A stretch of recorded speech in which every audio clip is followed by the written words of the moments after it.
intégrale des Chevaliers d'Émeraude. Le 1, le 2, le 3, le 4, le 5, le 6.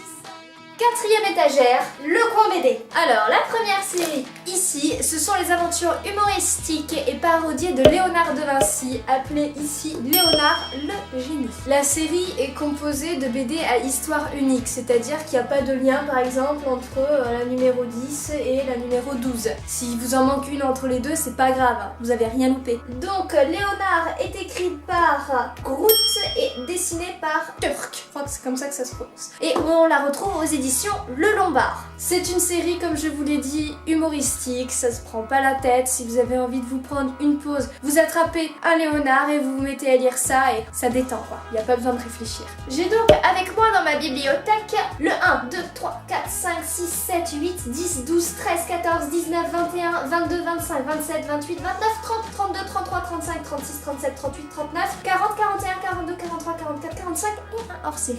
Soit 33 BD sur une série de 50. C'est pas mal, on est au-dessus de la moyenne. Ensuite, on s'attaque à l'indétrônable, les légendaires.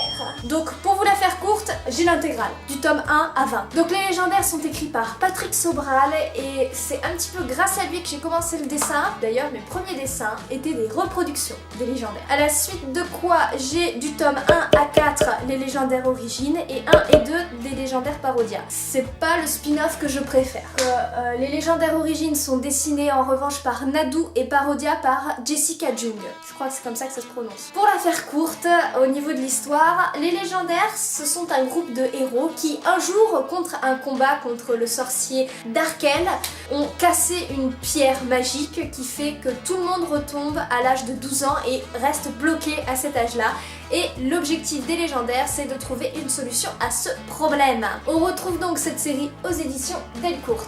Les légendaires origines, c'est ce qui se passe avant qu'ils cassent la pierre, et Parodia, c'est humoristique. À chaque page, il y a une petite histoire différente.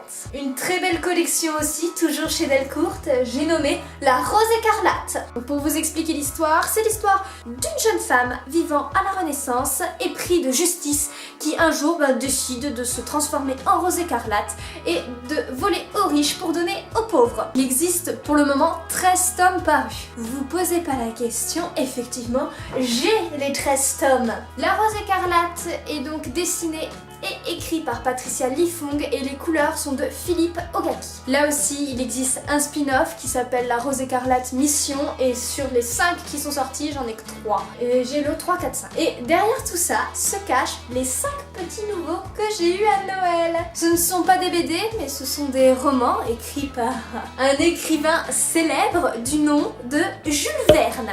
Viennent donc s'ajouter à ma collection 20 000 lieues sous les mers, le tome 1 et 2, De la Terre à la Lune, Voyage au centre de la Terre et Le Tour du monde en 80 jours. Oui, j'ai pas mal de lectures en effet, oui. Ce que j'aime, c'est qu'ils les ont édités à l'ancienne, y compris les illustrations à l'intérieur. Et il s'agit de la collection Hetzel. Étagère suivante. Là, on a pas mal de contenus divers et variés. On va déjà commencer par du fantastique. On retrouve donc 2 romans de fantasy qui s'intitulent Magic. J'ai donc le tome 4 et le tome 5. J'ai pas le tome 1, 2 et 3 car c'est une amie à moi qui me les avait passés et je vais pas les racheter juste pour le plaisir de les avoir dans ma bibliothèque si c'est pas pour les lire. En tout cas, j'adore leur couverture. Donc là, vous voyez le format poche et le grand format chez Albin Michel. J'ai lu ça quand j'étais une ado. Pour vous raconter l'histoire, alors ça parle d'une famille composée de 7 enfants, dont 7 garçons, et le papa trouve un bébé dans la neige. Et là, toute l'histoire commence. Ensuite, nous avons là le tome 1 et 2 de Time Riders. Donc ça parle tout simplement de 3 jeunes qui voyagent dans le temps. Ils sont écrits par Alex Scarro et on les retrouve aux éditions Pocket Jeunesse. Ensuite, nous avons 2 versions du Hobbit, évidemment. Donc la version française, connue de tout le monde, écrite par J.R.R. Tolkien. Et j'ai avec moi la version anglaise, donc la version originale. J'imagine que tout le monde connaît l'histoire de Bilbon Saké. Je vais pas vous faire un résumé. Nous avons ensuite le tome 1 d'Eragon, l'histoire d'un jeune garçon qui tombe un jour sur un œuf de dragon. Donc cette histoire a été écrite par Christopher Paolini et je sais qu'il y a, si je ne m'abuse, 3 autres tomes que je n'ai pas lus. Aux éditions Bayard. Boyard, comme le fort?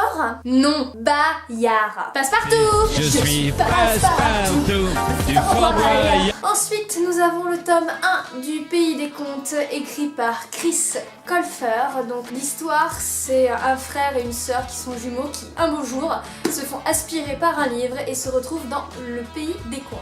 Alors après, plein de petits livres que je vais vous citer sans trop m'y attarder. Mémé dans les orties de Aurélie Vallogne, le roman de Renard, Les 4 sœurs, le tome 1, le tome 2, le tome 3 et le tome 4, écrit par Malika Ferjouk. Et après, nous entrons dans le domaine de la littérature française.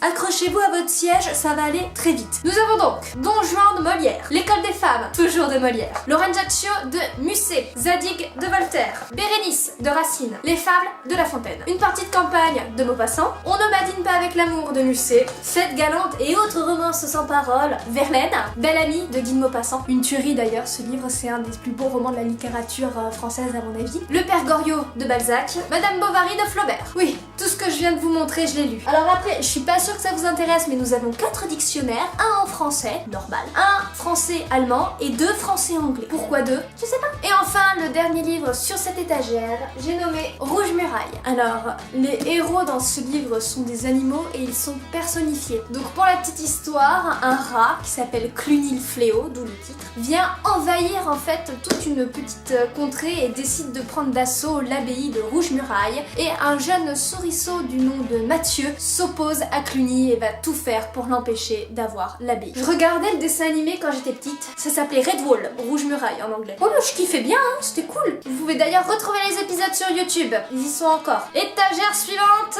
et enfin la dernière, j'ai nommé des BD. On va essayer de la faire vite cette étagère là. Donc là, vous le voyez pas mais il y a 19 BD blanches qui dépassent, ce sont des Astérix. Je vais pas vous décrire à quoi ressemble Astérix et qu'est-ce que c'est l'histoire. Un village d'irréductibles gaulois résiste encore et toujours à l'envahisseur. Ils sont bien évidemment dessinés par Uderzo et les premiers étaient écrits par Goscinny. On les retrouve dans plein d'éditions différentes, notamment chez Hachette, Albert René et Dargaud. J'ai ensuite les tomes 1 à 7 de Lou, écrits par Julien Mel aux éditions Glénat. Alors, rapidement, c'est la vie d'une jeune fille qui s'appelle Lou, tout simplement, et on la voit grandir à travers les 7 tomes en question. Et à partir du tome 6, ça commence à se transformer un peu en science fantastique. Après quoi, j'ai 2 BD des blondes, 2 BD des schtroumpfs et 3 BD des profs. Un petit visuel pour voir à quoi ça ressemble. Et dans une autre étagère, j'ai les BD 1 à 7 de la série Reflet d'acide, qui est également une série audio dessinée par Lefab et écrit par JBX, le créateur de la série audio. Et ça parle un peu comme le donjon d'Albuck. Ce sont des aventuriers dans un univers de jeux de rôle. On a fait globalement le tour. J'espère que vous avez apprécié la vidéo. N'hésitez pas à me dire quel livre vous avez déjà lu et qu'est-ce que vous en pensez. Et si jamais vous n'avez pas lu aucun des livres que je vous ai présentés, si ça vous intéresse d'en lire un maintenant. On se retrouve rapidement dans une prochaine vidéo. D'ici là, portez-vous bien et surtout, dessinez bien!